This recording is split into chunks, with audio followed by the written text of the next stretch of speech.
Hello, Magic, your friendly neighborhood vampire witch here. Running on 5 hours of sleep now. Back inside though, because it's dark. Unfortunately, I wanted to do this earlier in the day when it was still light out and I could maybe sit outside if it wasn't too hot, but didn't quite make it. Took an involuntary nap. So here we are, chapter 7. Let's see if we can keep Barry alive. We've kept him alive for 2 chapters now. Hurrah! Anyway, let's get into it. Barry, I would like to have a word with you in private, Kate tells me as the 4 of us are taking a small break near a river. I knew this was coming. I've been expecting it ever since we had that discussion about my stat device 2 hours ago. She barely spoke a word to me after that, and she looks like she's been giving me for the past hour. The look she's been giving me for the past hour has been sending chills down my spine.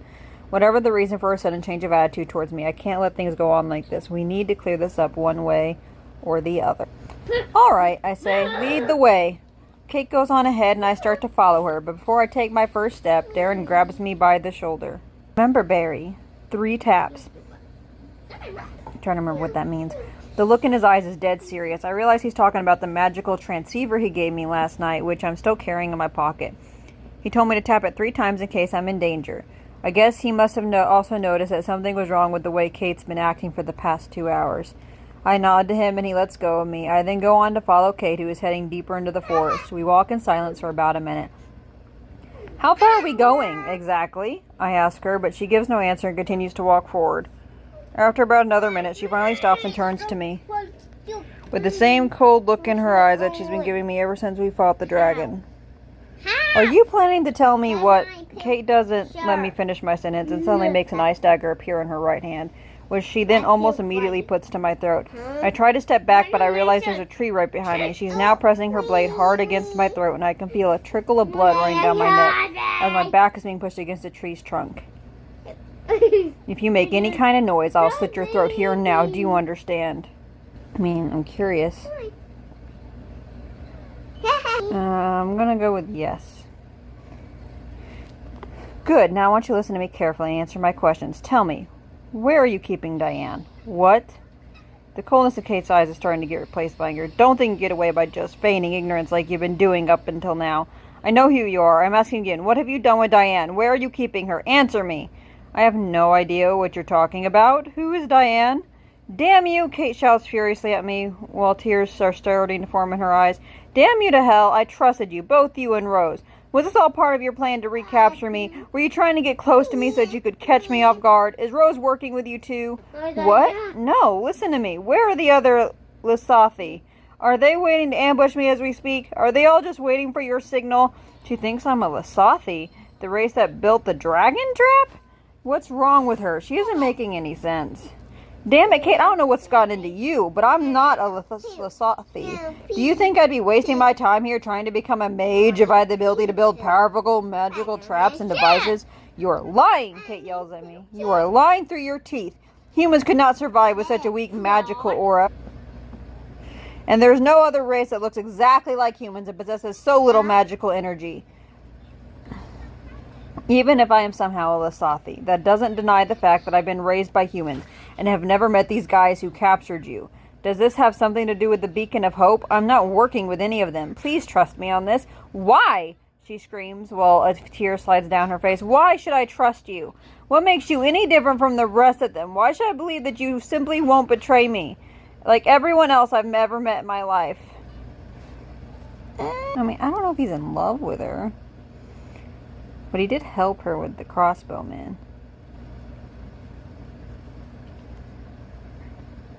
Because I helped you when we were attacked by those crossbowmen this morning. If I wanted you either dead or captured, that would have been the best time for me to seize that opportunity. Kate is looking like she may be taking my words into consideration, although there is still doubt in her eyes. Suddenly there's a sound coming from my pocket, and this time it's not my stat device. Barry, are you okay? Says Darren through the magical transceiver. Are you still there? I tap the device with my left hand in order to activate it and answer. Yes, Darren, I'm fine. I'm just having a longer discussion with Kate. I'll let you know when we're done. Oh, okay then. I didn't mean to interrupt. I was just starting to get worried. That's all. Take your time. What was that? Kate asks me as I turn off the transceiver. It's funny, she's still holding her dagger at my throat as she speaks to me, but I find myself to be unusually calm about all this. I wonder if it's because of everything I've been through since I joined this tournament yesterday. That was a device that Darren gave me to communicate with him in case of an emergency, I tell her. What? No, that can't be right. We never talked about this during our strategy meeting. Why wouldn't he have also given me a device like this if it's for emergencies? That's because Darren doesn't trust you. But you said, I'm sorry, Kate. I was afraid that you wouldn't believe me if I told you the truth. The fact of the matter is, I am the one that convinced Darren to not perform the purification ritual on you when we first met. No, you're lying. Am I? Aren't you the one who said that Darren never looked at you as if you were a human being?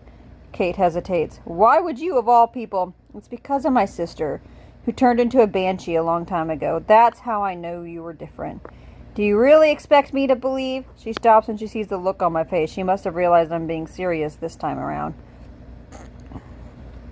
Oh, poor Barry. It happened 15 years ago, I tell her. My family and I were living in a rather isolated village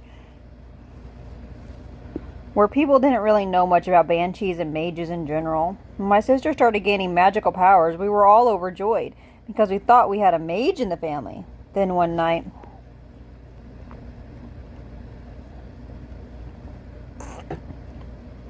I start getting flashbacks of the night when my sister turned into a banshee. It feels as if her sinister laughter is still ringing in my ears. One night I came home to find the bodies of my parents lying in pools of blood, with my sister standing above them. Only, it wasn't my sister anymore. Everything was different about her, even her magical aura. She was just about to kill my younger brother when I picked a pitchfork up from the ground and impaled her with it. I was lucky. The banshee had just awakened, which made her vulnerable. If I had arrived even a few minutes later, I don't think anyone would have been able to stop her anymore.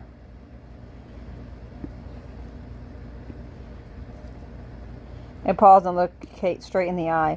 Darren's transceiver is made so that I can let him know when I'm in danger by simply tapping it 3 times. I could have done that the moment you put the dagger to my throat, but I didn't. For the same reason, I didn't refuse to go along with you in these woods, despite the obvious risks. It's because I wanted to talk things through with you and make sure that we clear things up between us. Now tell me, Kate, do you still think I'm saying all of this just so I can gain your trust in order to capture or assassinate you? Kate's hand holding the dagger is starting to tremble, and the fierce determination she had in her eyes is slowly dying down. She lowers her dagger, and her gaze turns toward the ground on her left side. No, I don't, she answers me. I'm really sorry for everything.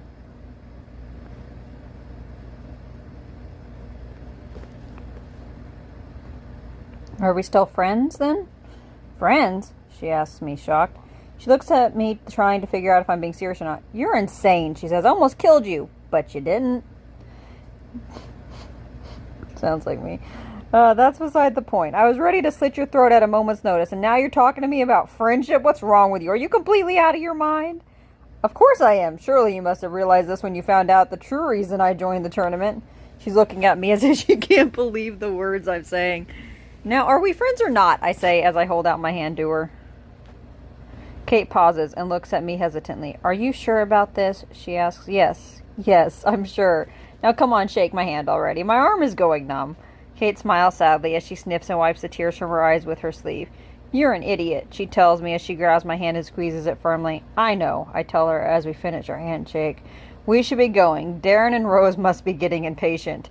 Wait, she says. I still owe you an explanation for all this. It's the least I can do. Oh, come on. Does this have anything to do with the Beacon of Hope? Yes, this has everything to do with the Beacon of Hope. She pauses. The Beacon was an orphanage of sorts. They took in children from all over the continent and offered them shelter and free meals. That's not too bad.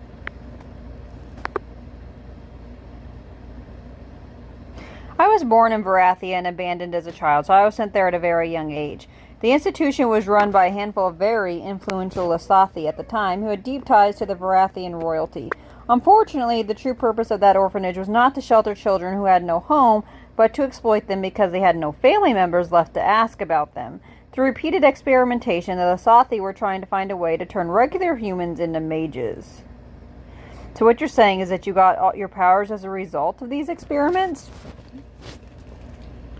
I did, although the methods they used had an extremely low chance of success. Forcefully injecting magical circuits into a human body is not only a very risky procedure, but also particularly painful.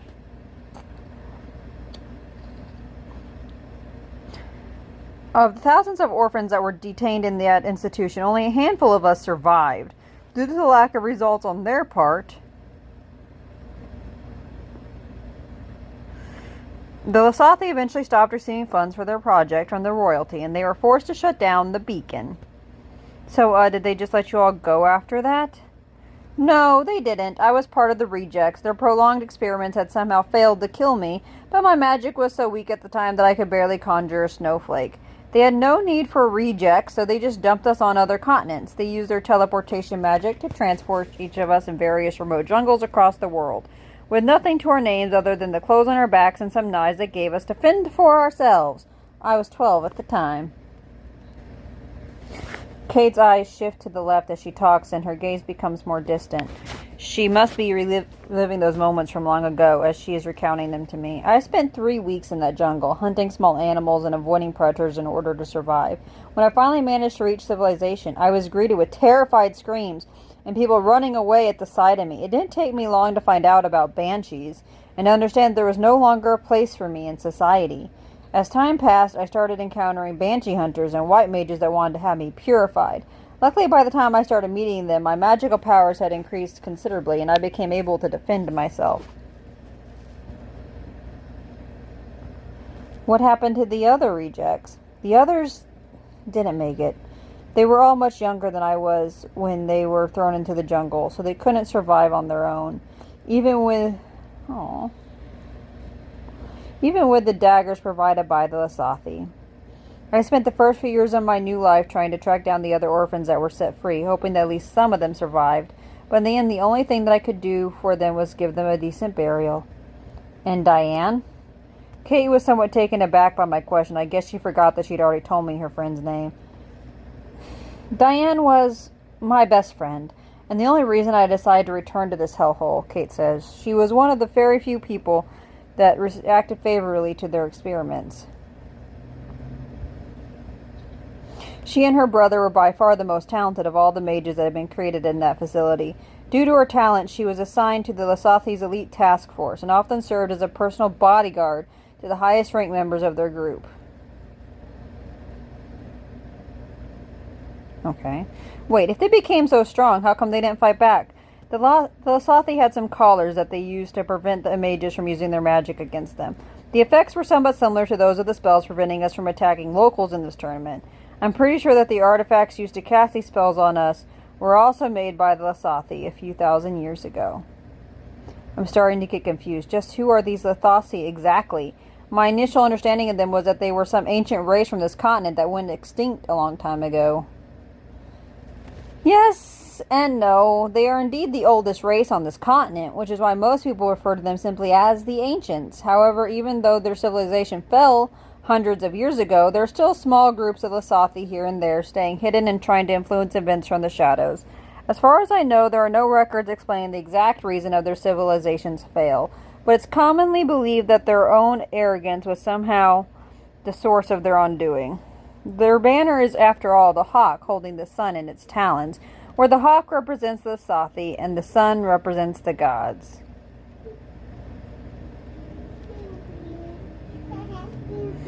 Wait a minute, I recognize that banner description. You're telling me that Eden wants me to transmit his message to the remnants of some long-forgotten race? Yes, this is what I'm saying. I have no idea where he knows these people from or what the meaning of his message is. However, I was under the impression that most people do not know the Lasathi even exist anymore. They are very secretive and also very isolated from all other races. They have their own villages, hidden from the rest of the world, and they are only allowed to marry other Lasathi. This is why I'm very surprised you are unaware of your own heritage. Hey, Barry, can you hear me? I hear Darren's voice coming from the transceiver. I tap the device once and answer him. Yes, Darren, I can hear you loud and clear. What is it? I really hate to interrupt you and all, but if we want to get to any kind of shelter before the sun sets, we should get going right now. Kate and I exchange a look. All right, I say, we'll be right there. I tap the receiver again in order to deactivate it, and we start heading towards Darren. What are you going to tell Darren? Kate asks me as we make our way back. Oh, well, that's tough.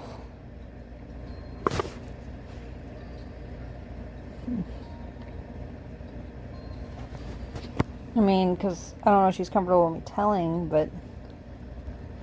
And also Rose is there, and I don't know if I can trust Rose.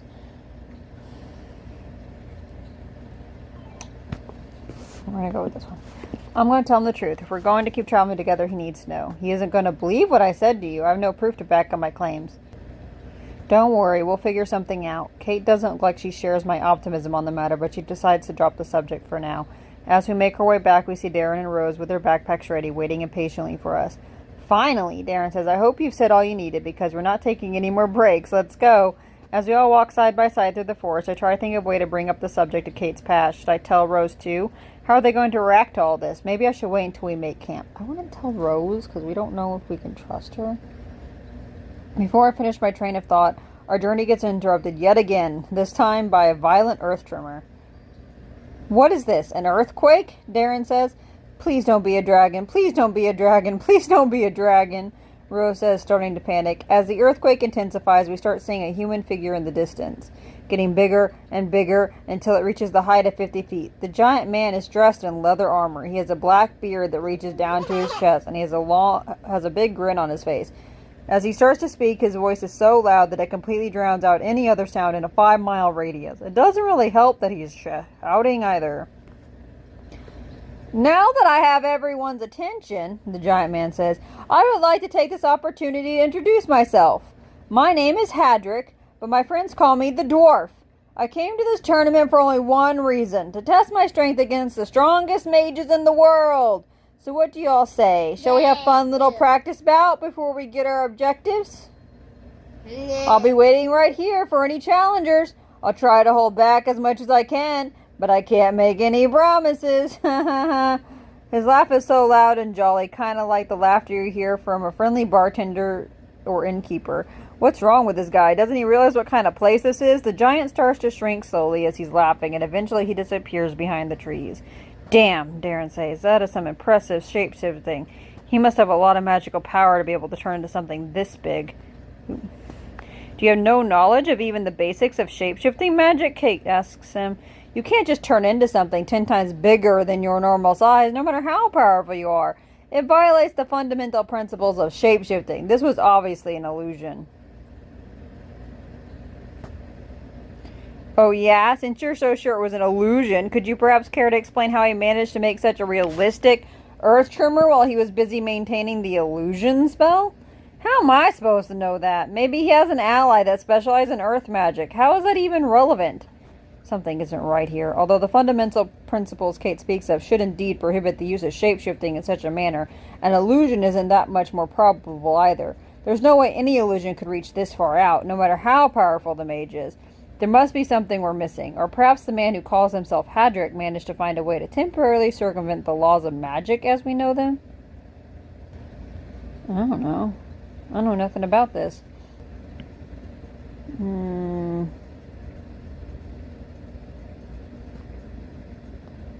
I'm sorry to say that I don't really agree with any of you, I tell them. Both candidates simultaneously turn towards me. Kate is right about the fundamental laws of shape-shifting, I continue. But an illusion spell would be just as improbable. There are no illusion spells that can reach this far, no matter how powerful or skilled you are as a mage.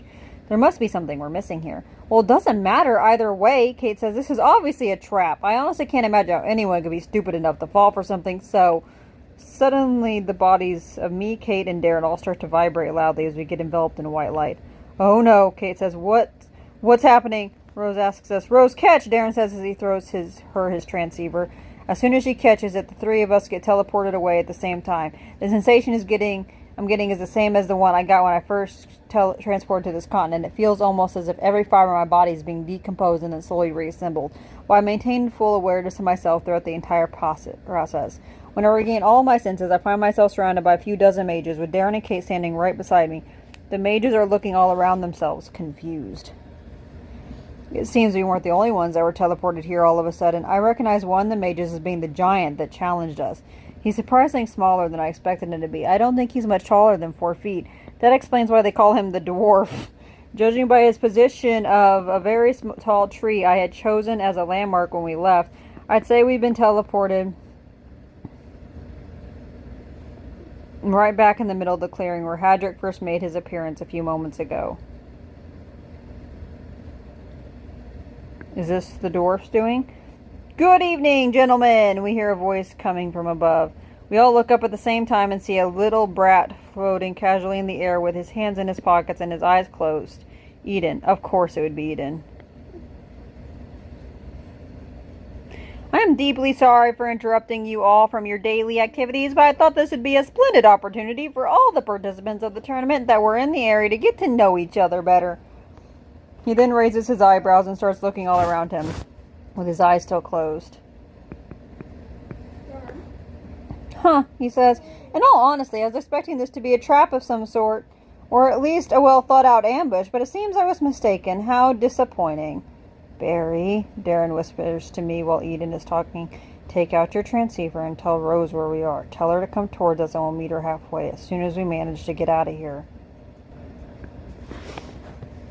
Why do I get the feeling we're going to die? I don't really want to get his attention either. Rose can wait until we're safely out of here. I don't want to attract any attention to ourselves. Darren doesn't really seem to agree with me, but he doesn't want to start an argument either, so he nods slowly. And who might you be, young Stillwater? An old mage calls out to Eden. Upon taking a closer look at the mage who just spoke, I suddenly realized I know him all too well. It's impossible to live in the Western continent and not to have seen his face at least once in your life.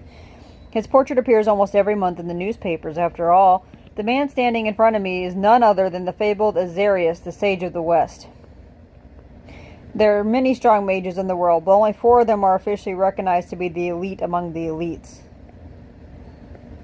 They call them the 4 sages, and each of them represents one of the 4 major continents in the world. The sage title is earned or maintained through yearly contests that are held by the leading nations of each continent.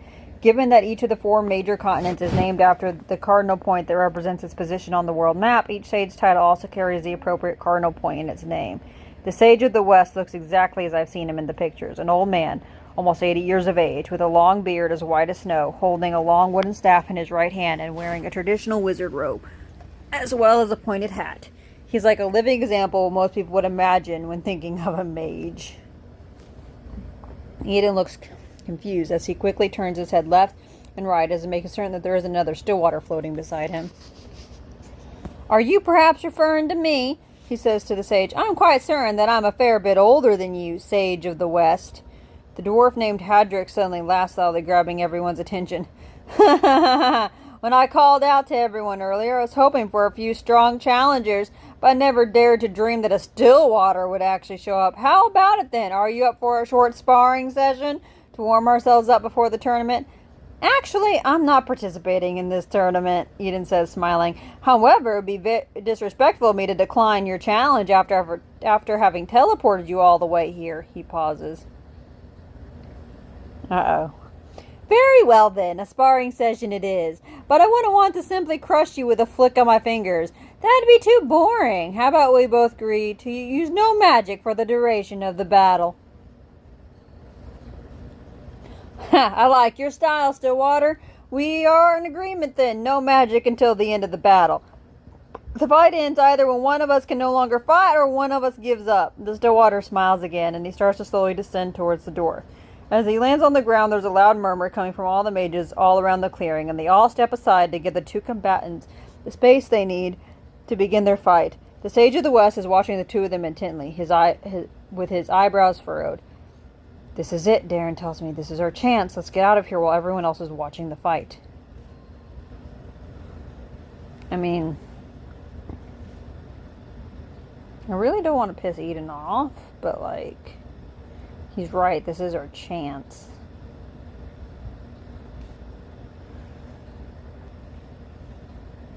Actually, I think we should watch the fight too. Oh yeah, and why is that? Give me one good reason. Gathering intel. Remember how Eden easily dodged all your attacks the first time we met him? Since he isn't going to use any magic, this should give us some very valuable information regarding his martial arts training. Valuable enough to risk our lives for it? Yes, actually. You do realize we'll likely have to fight him by the end of this tournament, don't you?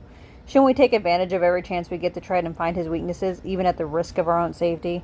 Darren grumbles, the way he always does when he can't find a good enough counter-argument to throw in my face. Eventually he calms down and sets forward to get a better look at the battle that is about to begin.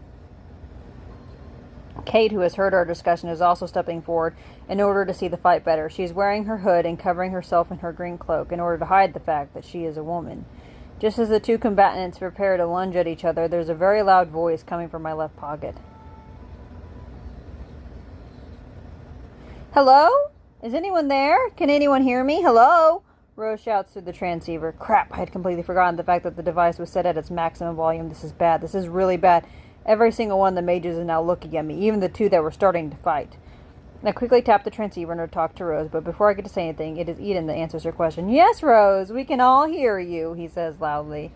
Is that Eden? Rose asks. Rose, listen to me, I say as I grab the transceiver from my pocket. We've all been teleported to where the giant appeared a minute ago. Do you remember where that was? Can you make your way to us? Yes, I remember, but I'm sorry, but I don't have any more time to talk. I'll fill you in on the details when you get here. Be careful. I turn off the transceiver and look around myself. The mages are still staring at me. This is not going to end well, is it?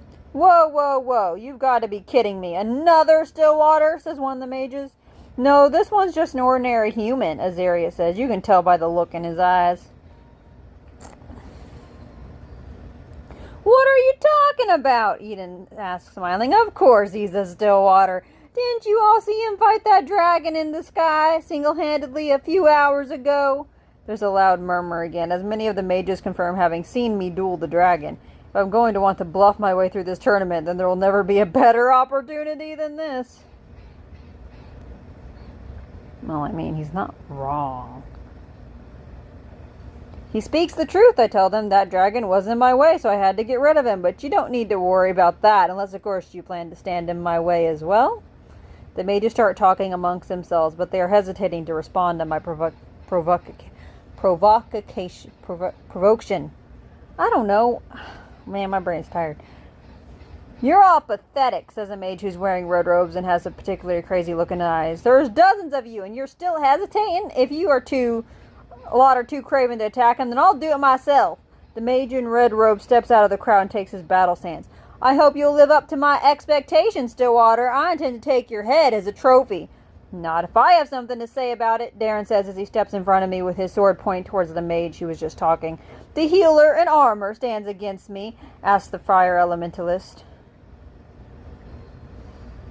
This is getting better and better. At this rate, I'm going to win this tournament well before they announce the first objectives. He raises his hand in the air, and an enormous spinning column of fire starts forming around him. Behold, hero, behold the power of Felran, the strongest fire elementalist on the eastern continent. The pillar of fire is getting bigger and bigger, and the other mages are starting to get out of its way to avoid getting burnt to a crisp. I see you're both already accepted your fate. You're not even going to try to raise magical barriers around yourself. Don't worry, I'll make this quick. I can't really guarantee you it'll be painless, though. Yeah! His laugh is just as crazy as the look in his eyes. Darren does not say anything, but he watches the fire elementalist intently with his sword in front of him. Die! The mage screams as he sends all the fire towards us in the form of a beam. Just as the flames reach us with one quick slash of his sword, Darren sends all the flames back to their owner, incinerating him on the spot and turning him into ashes. Well, good job, Darren.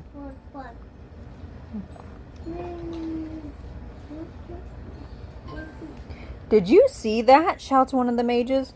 His sword absorbed the flames. It sent them right back to the other mage. They're too strong. We can't hope to beat them. It doesn't matter how strong they are, says a mage in white robes with long blonde hair who appears to be some sort of a healer. We came to this tournament to win. We knew what we were getting into, and besides, the Stillwater hasn't cast any sort of spell since we laid eyes on him.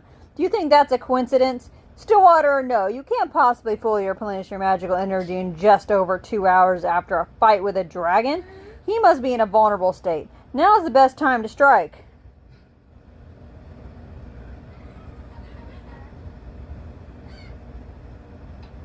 Are you willing to bet your life on that, white mage? No, he says, smiling. I intend to bet all of our lives on it. A dozen or so armed men step in front of him and start brandishing their weapons. The mages who are not allied with the healer seem to be content with just spectating for now.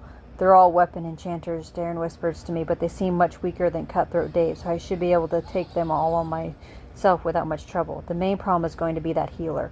I'm willing to bet that he uses healing spells that work during combat, unlike me. So unless I kill each of the men in one strike, they aren't very likely to go down, while the white mage is still standing. Darren is right. Simply aiming to disable these men temporarily is not going to work in this situation. It's either kill or be killed, and I can't afford to let Darren handle them all by himself. I'm the one being targeted, after all. I need to help him in any way I can.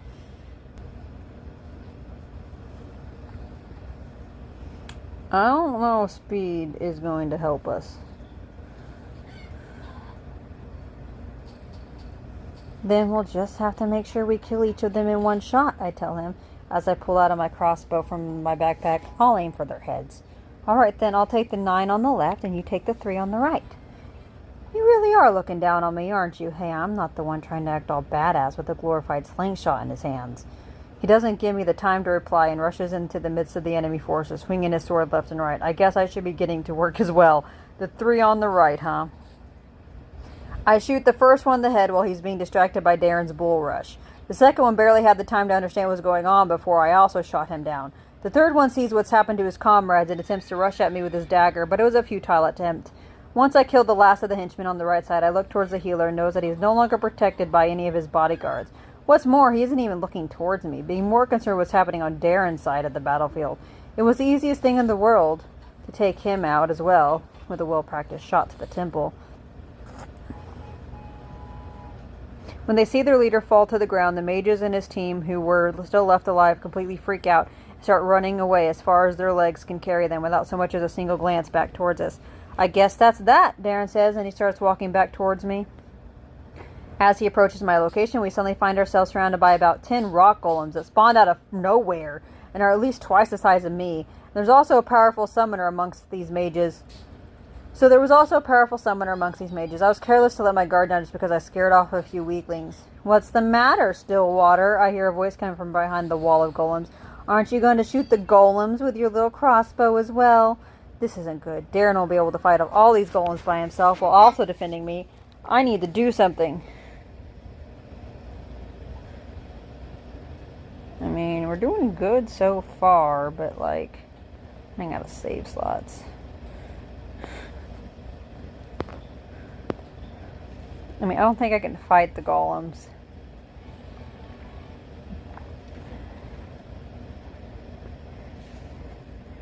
I'm not going to win in an arm wrestling match against one of these monsters anytime soon. There's no use trying to fight them head on. I'll just let Darren do his thing and try to avoid getting hit as long as possible. Fortunately, my speed is more than enough to effectively dodge the rock golem strikes.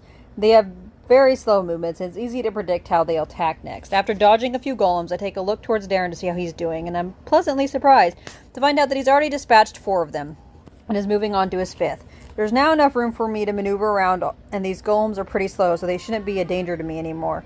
There are several loud and painful bird screams coming from above us, and almost immediately afterward we see 5 large hawks falling on the ground at the same time, each of them having been impaled at least 1 icicle through their chest. Kate is standing behind us, with her hood over her head and her signature cold look in her eyes.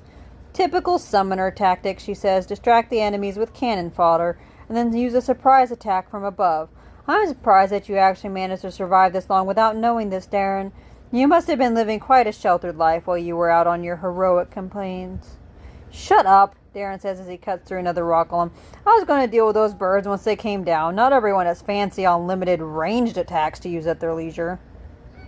One of the mages starts to scream very loudly, pointing at Kate. Ah! A banshee! It's a banshee! Quick, kill her before she fully awakens! A lot of mages who seem to be on the fence about this whole fight until now are slowly starting to join the battle as well in order to kill Kate. Eden seems to have teleported away while we were fighting the golems, and Hadrick, who now lost his dueling partner, is also running towards us, probably looking to join in on the fun. The summoner mage is beyond himself with joy thanks to his latest turn of events. Now that I get a clear look at him, I see that he's about 6 feet tall and that he has long, pointy ears, green eyes, and blonde hair. I've traveled a lot in my life, but this is the first time I've actually seen an elf in the flesh. Usually they are very isolated from the rest of the world and rarely go outside the elven nation from the eastern continent. I heard that they've been invited here too, but I wasn't actually expecting any of them to show up. I guess this goes to show just how much of an importance the Magium holds for mages all around the world. Huh, he says triumphantly. This is what y'all get for siding with a banshee, you lowly peasants. It's time for me to prove to you why us elves are superior to you in every way. And I'm going to start by dealing with that monstrosity that killed my poor little hawks. The summoner prepares to call more creatures into battle. Before he can act, Hadrick places himself between Kate and her attacker and starts panting heavily. Hold on! Just give me a sec, he says, while everyone looks at him confused. Man, I just can't get used to running with these short legs. Is this supposed to be some sort of joke? Asks the elf. You dwarves have always had a sense of humor beyond my understanding. Step aside if you know what's best for you. No, can do, I'm afraid. Hadrick says, I can't just stand idly by and let you hoodlums treat a lady with disrespect. A lady? I must admit I've heard the rumors about dwarves drinking so much that they have ale running through their veins instead of blood, but I never thought them to be true. And I never thought the old saying about elves never leaving home without a stick up their arse to turn out to be true either. It's a crazy world we're living in, I'll tell you that. Sounds like they got problems.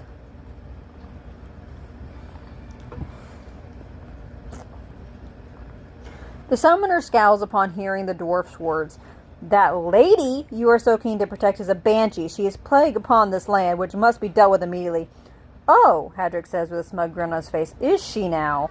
If you're not going to get out of my way, then you can join these fools in their deaths. I've heard enough of your idiocy for one day.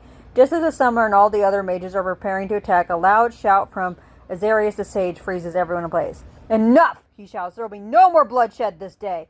If any of you toddlers still feel like raising a ruckus, I'm the one that you'll be fighting next. Do I make myself clear?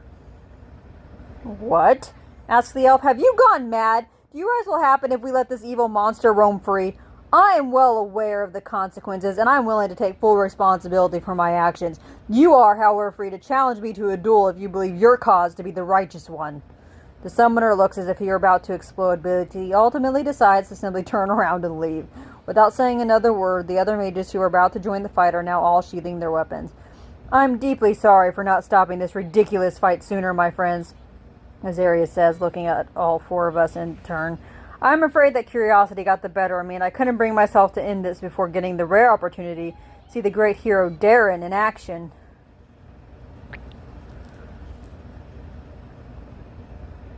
Why are you helping us? Well, I couldn't just stand by and watch those overgrown bullies attack a defenseless young lady. Defenseless? Kate shouts. Young lady? Darren asks, confused. Before they get to finish their conversation, a mage dressed in black robes and with a snake tattoo on his bald head interrupts them by making a loud tsk sound.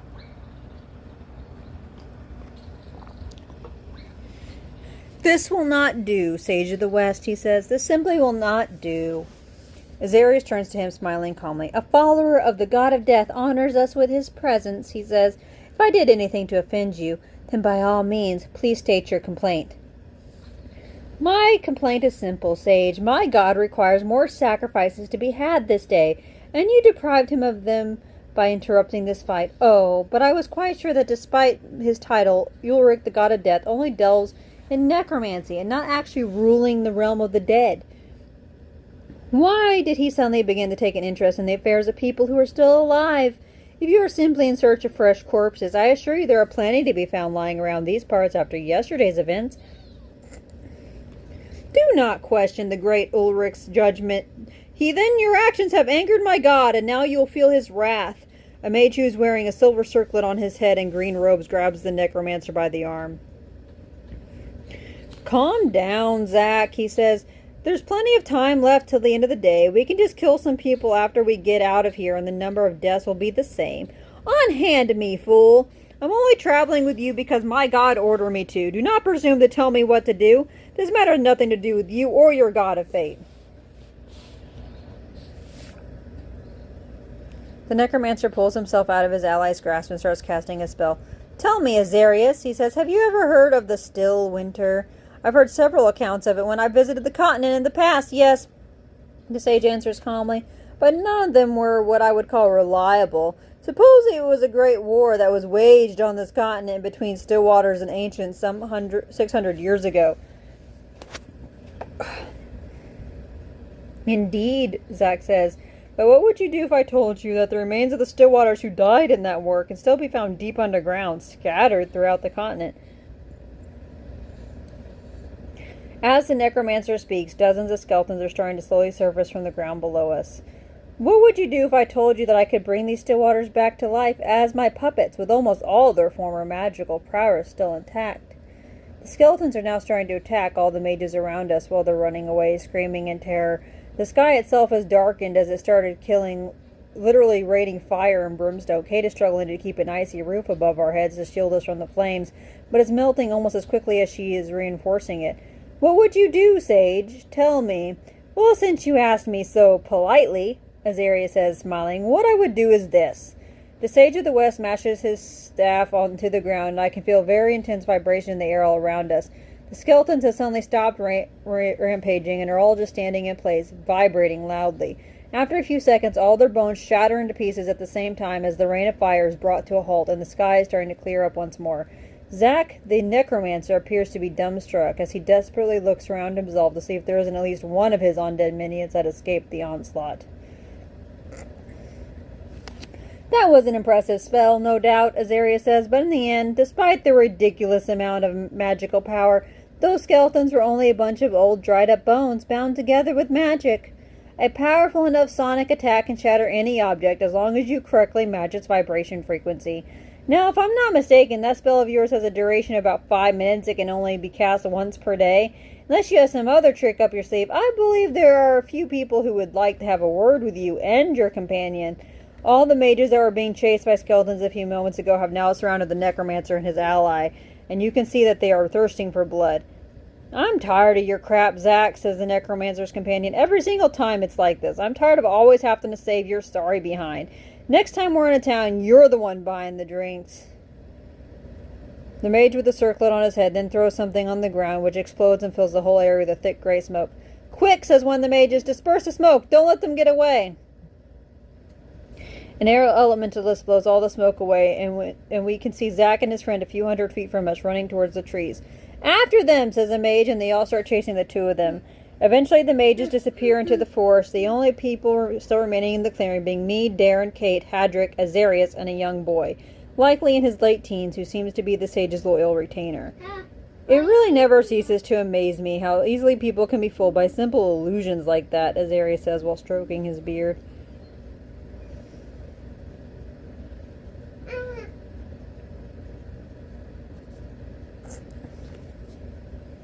Wait, are you saying that those mages are still hiding around here invisibly? No, of course not. What would they have to gain from still lingering around here after what just happened? They did go invisible while everything was covered in smoke, but as soon as all the mages were lured away by their decoys, they simply teleported away. I figured they learned their lesson, so I'll let them off with a stern warning for now. Barry, Kate, Darren! We hear Rose shout from the other end of the clearing.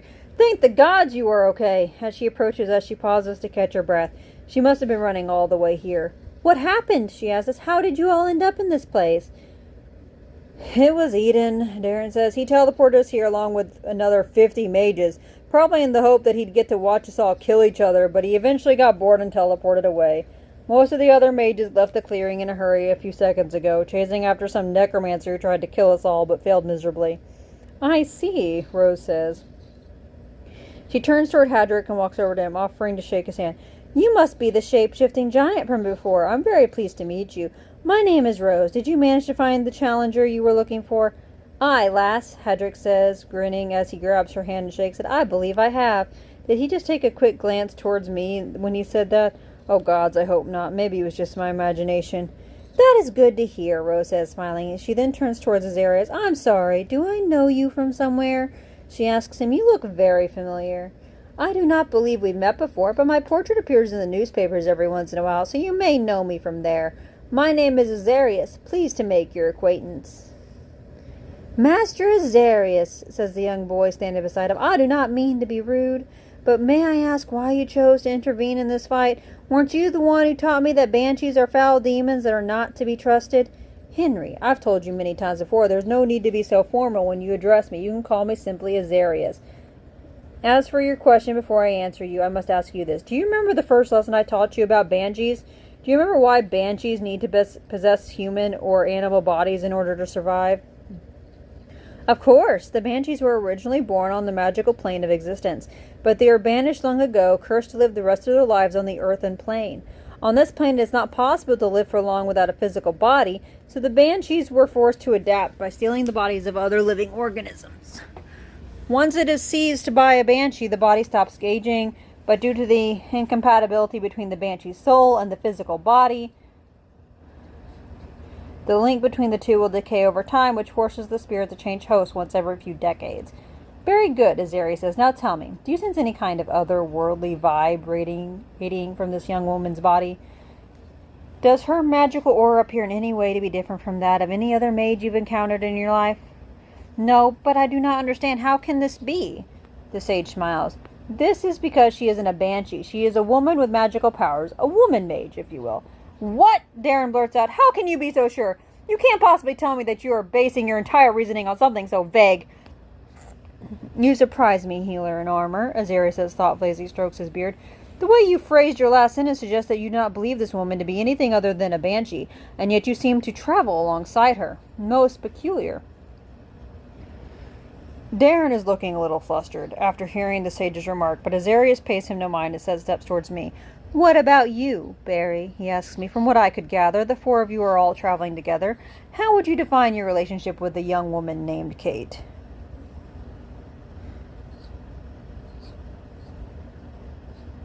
I see her as a friend. A friend? Do I take that you've known her from before this tournament? No, we've only met just yesterday. Interesting. May I ask you then if you know about the Beacon of Hope? Yes, I take a short glance towards Kate before I continue. She told me everything. Wait a minute, Darren interrupts us. Didn't Eden say something about the beacon this morning? Yeah, he said Kate was a survivor from there, I tell him. A survivor? Darren asks. Yeah, now I remember. And he didn't want to tell us what that meant. What is this Beacon of Hope anyway? To put it bluntly, Azari says, the Beacon of Hope was a human experimentation facility disguised as an orphanage. The purpose of that institution was to create mages artificially. Kate's magical powers are a direct result of those experiments. She's... what? Darren asked, seemingly in too much of a shock to be able to form a coherent sentence. Kate, you were a mage? Rose asked, surprised. Yes, Kate answers her. What did you think I was? Well, those mages we met in the forest this morning kept shouting that you were a banshee, so I kind of figured that's what you were. Everyone seemed to know what it meant, so I didn't want to appear dumb by asking. Kate laughed softly. I guess labels aren't really very important to you, are they, Rose? She says. Still, I have to admit, Hadrick says, grinning, I didn't expect to meet 2 survivors from the beacon the same day. This tournament is really something else. 2 survivors, I ask him. You mean to say there's another artificial mage here on this continent besides Kate? Aye, the dwarf says, and she's mighty strong too. She took me out with almost no effort. I'm pretty sure that she was using lightning in the same way elementalists would use water or fire. Being an artificial mage sure has its perks. Sorry about that. I accidentally hit a button. Do you know where she was headed? Kate asks. She and her friends in dark blue robes have a camp set up not far from here, Hadrick says. From what I understand, they had no plans to leave until later tomorrow. Could you take me to them? Kate blurts out, perhaps a little too loudly. The dwarf looks slightly taken aback by Kate's sudden request. Please, she adds, this time in a lower, pleading voice. Hadrick says, you're asking quite a lot of me, lass. I only barely escaped in my life the last time. Is this woman your friend? Yes, Kate says. She is a very old friend. Hadrick gives Kate a long, pondering look before he decides to speak. Tell you what, the dwarf says, I'll agree to lead you to your friend's camp on one condition. Name it, Kate says, her face suddenly lighting up. Hadrick grins. Your friend over there has to beat me in a duel, he says as he turns toward me. Barry? Kate shouts with a mixture of both shock and disappointment in her voice. You want Barry to defeat you in a duel? You can't be serious. Why him of all people? Well, I don't know if he's a Stillwater or not, but I'm quite positive I saw him single-handedly fight a dragon in the sky a few hours ago. You rarely get to meet a worthier opponent. Kate looks at me hesitantly, probably wanting to see what my reaction is to all of this. I'm not looking for an all-out fight, Hadrick says. We wouldn't want to wear ourselves out completely before the tournament even begins. A short sparring session will do. No magic, no weapons, just like my fight with the Stillwater from before. And since we're in a hurry, whoever makes the other one fall to the ground first will be declared the victor. The dwarf turns to me, grinning yet again. So what do you say, Barry? Are you in, or are you out? I don't know. It'd help Kate. Sure, why not? I'll give it a shot. Ha, that's the spirit, Hadrick says. Barry, wait, Kate says. You'll get yourself killed. I'll be fine, I tell her as I move to align myself with the dwarf, leaving about 20 feet of distance between us. Kate doesn't try to stop me anymore, but I can see that she has an uneasy look in her eyes. The others are now stepping aside in order to give us the space we need to begin our fight. There's something that's been bothering me ever since we got teleported here. I'm not sure if anyone else noticed this, but the dwarf has been shape-shifting this entire time. I can tell by the feel of his magical aura. This is not his original form. As far as I know, shape-shifting magic can only be used to change your size, or to transfer yourself into another creature. It cannot be used to disguise yourself as someone else. What possible benefit could Hadrick get from transforming himself into a dwarf? I then suddenly remember his first appearance. Of course, now it all makes sense. Why didn't I realize this sooner? Shape-shifting magic cannot be used to turn yourself into a giant, but it can be used to turn yourself into a dwarf. He didn't use the magic to become a 50-foot tall. He just reverted to his original form. Hadrick is a giant. The reason he is masquerading as a dwarf is likely because giants were never invited to this tournament, and he fears that they will kick him out if they find out the truth. This must mean that he has inhuman strength. When shape-shifting into something smaller than yourself, you usually retain a small part of your original mass, and most of your original strength. A single punch from it could blow me to bits. I need to be extra careful here. Even if he said this was going to be a sparring match, he doesn't really look like the kind of guy who knows how to hold back. Now that I know he's a giant, I can use this information to my advantage. Since he chose to transform into a dwarf and not a human, his body proportions are completely different from those of his normal body. He even said himself that he wasn't used to running with short legs. I'm willing to bet that this is affecting his sense of balance somehow. I just need to use techniques that aim specifically to knock him off balance. Hadrick is now grinning and cracking his knuckles. Well, Barry, he says after a while, here I come.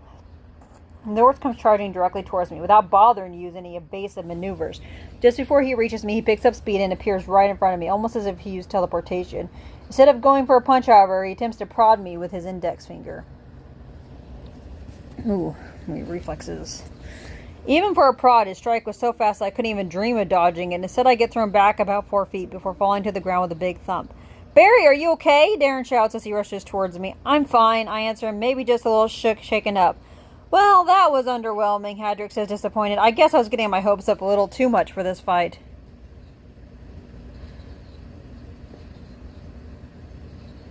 I was just caught off guard by your speed. Normally, I'm not so weak.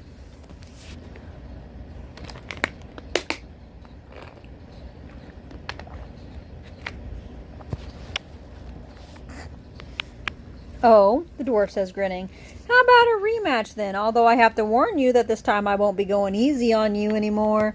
No, Kate shouts as she comes towards us and then turns to me. Barry, I'm really sorry that you got hurt for my sake. I shouldn't have let you fight in my stead. Now she turns to Hadrick. Dwarf, Kate says, how about another deal? I'll fight you instead of Barry, and if I win, you'll lead me to my friend's camp. But instead of a first fight, we'll have a magic duel. A magic duel, Hadrick says with a grin. Are you sure about that? I'm positive. Well, then we have a deal. You defeat me in a magic duel, and I'll personally lead you to where you want to go. I'm just going to need a few seconds to get ready, if you don't mind. Of course, Kate says. Feel free to cast any protection spells you want. I've already cast mine this morning. As Kate was talking, the dwarf started rapidly gaining in size. The ground began to shake violently as he grew more and more, while his skin started getting covered in black scales and wings started sprouting out of his back. When he reached to the end of his transformation, Hadrick has turned into a full-blown black dragon, almost the same size as Tyrath. There, Hadrick says, baring his fangs to show his usual wide grin. Now I'm ready. God have mercy, Kate says, looking up at the huge monster that spawned before her. Ah! Rose starts screaming all of a sudden as she sees the dragon. Stay away! Stay away! Rose, calm down, Darren tells her. It's just Hadrick in his shapeshifter form. It's not a real dragon. What's wrong, Kate? Hadrick says, his voice is much deeper and louder than when he's in his dwarf form. You aren't going to back out on me now, are you? Kate frowns. No, Kate says. I was just a little surprised, that's all. But if it's a dragon fight you want, then I have no objections. Kate is now assembling her very own dragon out of sculpted eyes, with a size to match that of Hadrick's, but this seems different from all of her other spells. The ice dragon that is now standing before her seems almost as if it were an actual living, breathing creature. This is on a whole other level compared to what she cast before. She must be really going all out. You may have the appearance of a dragon, Kate says, but you and I both know that shapeshifting does not grant you the ability to breathe fire. And you can't cast any spells while you are in that form either. Let's see how long you can last against my ice. Hadrick grins and he soars in the sky. Kate's dragon follows him, and in the meantime she starts building a cage of ice around herself, which she then uses to raise herself into the air in order to get a better view of the fight. The two dragons are diving at each other and attacking with both their claws and their fangs. Kate's reinforced ice seems to be holding up rather well against Hadrick's attacks. I'm quite sure that Tyrath would have sliced through her ice dragon as through butter. I guess his King of All Dragons title was not just for show after all. Kate is now ramping up her attacks by also shooting Hadrick with hundreds of icicles while her dragon is still on its tail. Every time that Hadrick tries to go for Kate, she moves her cage out of his way and sends her ice dragon to intercept him. Some of the icicles hit the black dragon in his left wing and he starts falling from the sky. As the ice dragon takes full advantage of this opportunity, dives right onto his opponent. I mean,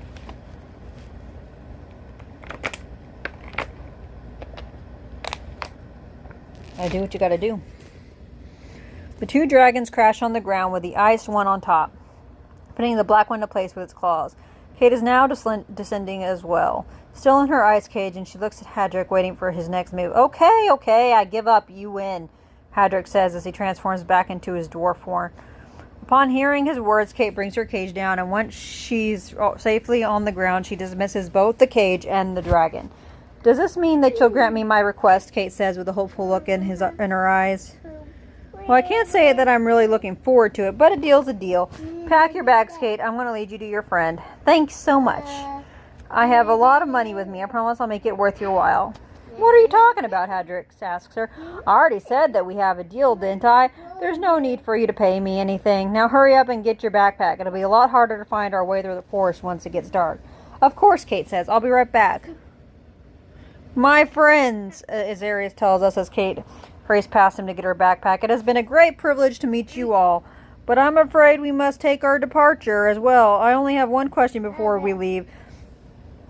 I couldn't help but notice that the four of you seem to have been acquainted with the young Stillwater from even before he teleported us all to this clearing. Would you by any chance know any information that could prove useful if we were ever to have to face him in battle?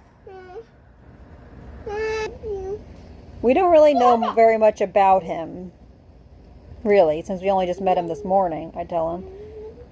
From what I could tell, he has a ridiculous amount of magical power, and he can use multiple types of elemental magic. He also seems to be able to completely ignore the traditional laws of magic. When we first met him, he just bypassed all of Darren's magical protections and put him to sleep with a simple wave of his hand. Oh, and one more thing, he appears to be virtually undetectable when he turns invisible. I couldn't even sense a hint of his magical aura when he was hiding his presence. Interesting, Azarius says as he smashes his staff into the ground and I feel a wave of air hit me in the face. Well, unless he has found a way to completely eliminate his physical presence from this plane, we can rest assured that he at least isn't listening to our conversation right now. I just used a sonar spell to detect all objects and people in the area, and we're the only mages in this clearing. I also have another question for you. Do you know if he has any enemies here on this continent? Probably everyone, in my opinion.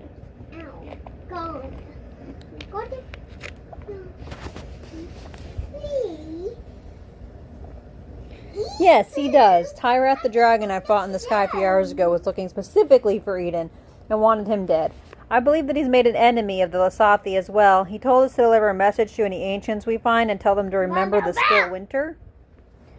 Given what I've heard you say about the still winter earlier, I can only assume that it's meant as a threat. I see, the old sage says as he strokes his beard. Hold on. I see, the old sage says as he strokes his beard. This could prove to be invaluable information if we were ever to make an enemy of him ourselves. The Stillwater said earlier that he wasn't participating in the tournament, but it never hurts to be too careful. Thank you for sharing this with me. You're welcome, I tell him. Master Azarius, the mage's pupil says as he approaches us holding a map in his hands.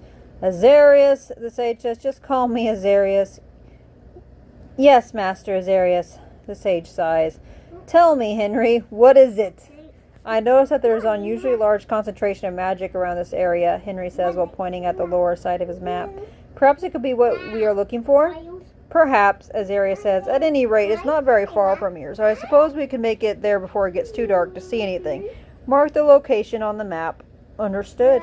As Kate comes back with her backpack, Azarius turns to us.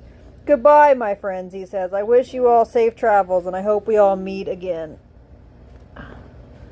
Goodbye, Azarius. Goodbye, Henry, Rose says, as we all wave to them. I'm sure that our paths will cross again someday. Henry looks back towards us with a surprised expression on his face. He probably isn't used to people acknowledging his existence as he travels alongside the Sage of the West. He nods curtly to Rose and then hurries to catch up with Azarius as they both slowly distance themselves from us and disappear into the depths of the forest. Well, Kate says, I suppose I should get going too. Darren, Rose, and I all turn to look at her simultaneously. I guess this is goodbye, she says. We've had our ups and downs, but I'm really glad that I got to spend this short time with you. Thank you all very much for the patience you've shown me. She then takes a deep bow and prepares to take her leave. Kate, what are you saying all of a sudden? Rose asks her. You do realize we're coming with you, right? We are, Darren starts to say, but I hit him in the side with my elbow. Of course we are, naturally. What? Kate says, shocked. No, Rose, you can't. What about all the sick people waiting for you in your hometown? Oh, you don't need to worry about that, Rose says. With all the shortcuts we've been taking so far, I'm days ahead of my original schedule. I would have never had the courage to take such a direct route if you hadn't been there to escort me. Accompanying you on your way to meet your friend is the least I can do to pay you back. Besides, Hadrick said that the camp you were headed for isn't that far from here. Isn't that right, Hadrick? Aye, Hadrick answers her. It's true. There, you see? Rose says, smiling. Everything works out just fine. But I couldn't, Kate starts to say, but Hadrick interrupts her. It's settled then, he says loudly, completely drowning out the sound of Kate's voice. We all go to see Kate's friend. Now come on, follow me. I'm going to try to take a shortcut. With these final words, we all grab our backpacks and hurry up to follow Hadrick. Kate just stands there for a few moments, unsure of what to do, but then she decides to follow him too. And before long...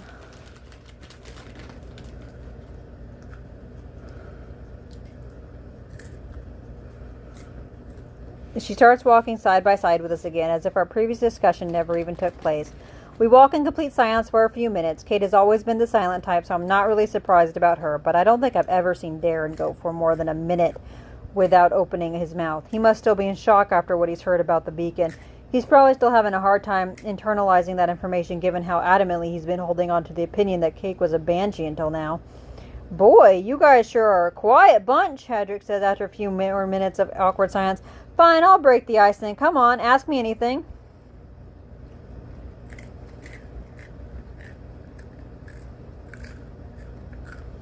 Why did you rush to defend Kate earlier in the clearing? Well, I'd heard all about the beacon from Kate's friend, and she also taught me how to differentiate between artificial mages and banshees by the feel of their magical aura. I couldn't just stand by and let a tragedy happen before my eyes because of an unfortunate misunderstanding. Could you tell me how you and Diane met? Kate asks Hadrick. Diane? The door says, confused. Oh, right, that's what your friend was called. We met by chance this afternoon while I was searching for a powerful opponent to fight. I mistook her for a banshee and was excited at the prospect of having a one-on-one battle with such a strong challenger.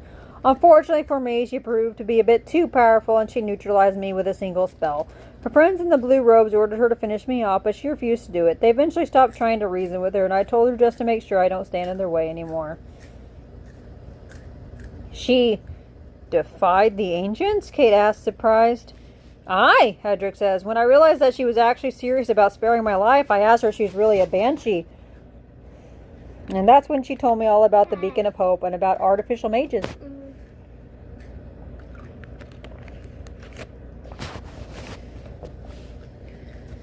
Could you tell us why you like fighting so much? Rose asks them. Why does a bird flap its wings? Hadrick says. Why does a snake slither on the ground? I enjoy fighting because it's in my blood.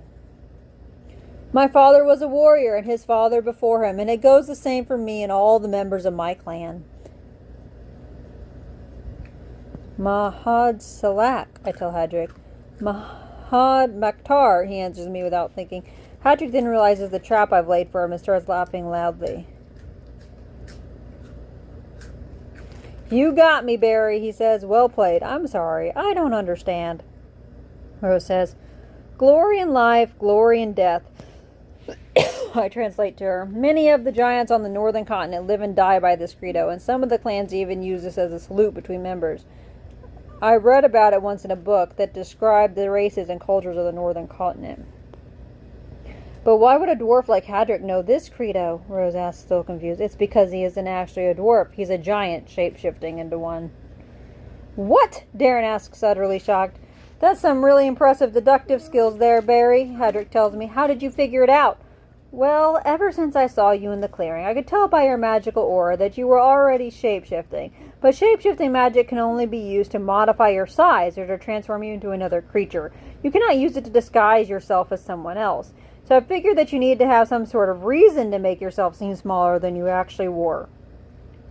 It was then that I remembered your giant form from when you first called out to us. Normally it should be impossible for someone to transform himself into a giant because it would break the laws of shape-shifting. That made me realize that it must have been the other way around, and that the giant form was actually your original form. Hadrick laughs again. Well, you found out my secret, he says. What are you going to do now? Will you report me to the organizers so they can kick me out of this tournament? Are you going to use this information to blackmail me into helping you with the objectives? What? I ask him, no, don't be ridiculous. If I did any of that, then what were to stop you from reporting me for having joined the mage tournament as an ordinary human? The reality is that the organizers likely just don't care. They didn't even bother to do some minimal screening of the contestants. The hundreds of ordinary people like me joined this tournament without even considering the implications. Why would they care if they also let in a giant or two? I think you may be right, Hadrick says. Well, I guess that's enough questions for now. If we go on like this, I may well end up giving you away my home address. As we advance through the forest, we start seeing some bright yellow lights circling around the trees. What are these, I wonder? I ask as I point towards one of the yellow lights. Overgrown fireflies? Oh, Rose says. Oh no, this isn't good. We need to get out of this place as fast as possible. Why? I ask her. What's wrong? These aren't fireflies. They're spirits of the forest. We must have entered their sacred woods by accident. We're not allowed to be here.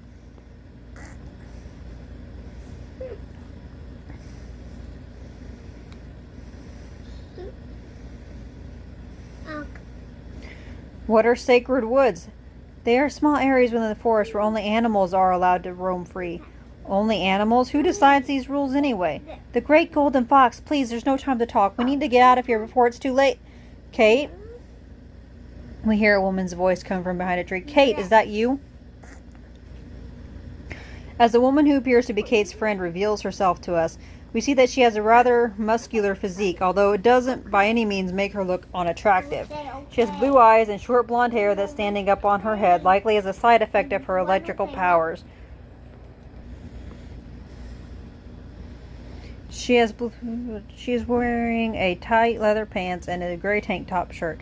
While her age seems to be close to that of Kate, she also has a burn scar on her left arm, which is likely a souvenir from a hard-fought battle. Diane, Kate says, unable to contain her joy. I can't believe it's really you. You don't know how long I've been trying to find. You idiot! Diane shouts, immediately silencing Kate. Why'd you come back? You weren't supposed to be here. Diane, listen to me. I came back here to save you. I came back here to take you away from this place. I don't need to be saved, Diane says as she points at her neck in order to show Kate that she is no longer wearing a collar. I'm working with them of my own free will. What? But why? I don't understand. It doesn't matter. What matters is that you need to get out of here quick before the agents come back, and stop looking for me, please. I called. Thanks, buddy. Oh my God. No, Kate shouts. I'm not leaving here without you. Yes, you are, Diane says as her eyes start glowing bright and electrical currents start forming around her. Kate, maybe we should retreat for now, I tell her as I start to feel the hair on my skin stand up from the static electricity around me. No, Kate says. If she doesn't plan to see reason until I beat some sense into her stupid head, then I'll... Before Kate gets to finish her sentence, there's a sudden power surge of electricity in the air around us, which shocks us all violently and then makes us fall to the ground in unison. Out of the 5 of us, I appear to be the only one who's still maintained in his consciousness, although I can barely move. As I look towards Diane, I can see two men in dark blue robes approaching from behind her. They're both wearing their hoods, so I can't see their faces clearly. "What's going on here?" asks the man on the right. "More intruders?" "Look," says the one left. "One of them is that dwarf she refused to kill this afternoon. He brought his friends with him this time." He turns to Diane. "Well, what are you waiting for? Finish them up. Or are you waiting for them to bring even more friends to take revenge on us?" "No," she says. "I won't kill them." "Typical," says the man on the right. "Move over. I'll finish them myself." "If you dare to even lay a finger on them, I'll murder you here now," Diane says. "You dare threaten me, wench? Don't you realize what position you are in?" "Stop it, Zinner," says the man on the left as he puts his hand on the other's shoulder. "You know full well that we are no match for her in battle. Come on, let's make preparations for our departure. We shouldn't linger here for much longer now that our location has been compromised." "You're right," says Zinner as he calms down. "We should get ready to leave here as soon as possible." He then points menacingly towards Diane and says, "Lady Meredith will hear all of this, I assure you." "I'm counting on it," Diane says, smiling defiantly. Zinner frowns, and then he goes to follow his ally back to their main camp. Once the two of them are no longer visible, Diane turns back towards the five of us, and she notices that I'm still conscious. "You are still awake," she says as she approaches me. "Strange. That high voltage should normally make you all lose your consciousness. So why are you the only one that was able to maintain his awareness?" When she gets closer to me, she looks shocked for a brief moment, then she smiles. "I see," she says. "You are a Lasathi. Kate must really trust you if she's willing to travel with you despite this fact." "Wait," I start to tell her. "Why are you—" "Take good care of her, will you?" Diane says, smiling as she puts a finger on my forehead. "I'm counting on you to keep her safe from now on." She then sends a surge of electricity through my entire body, and the last thing I see is her sad smile as I slowly lose my consciousness and everything goes dark. Well, he didn't die. We did good. Kate's our friend. Apparently her friend is gone some crazy path. I don't know what's going on there. Apparently Barry is not just an ordinary human. Does this mean that he does have some magical powers? I don't know. No, Mama, I love you. Love you too, buddy. So I guess we'll find out soon enough. So that'll be it for this one. I'll see you guys in the next one.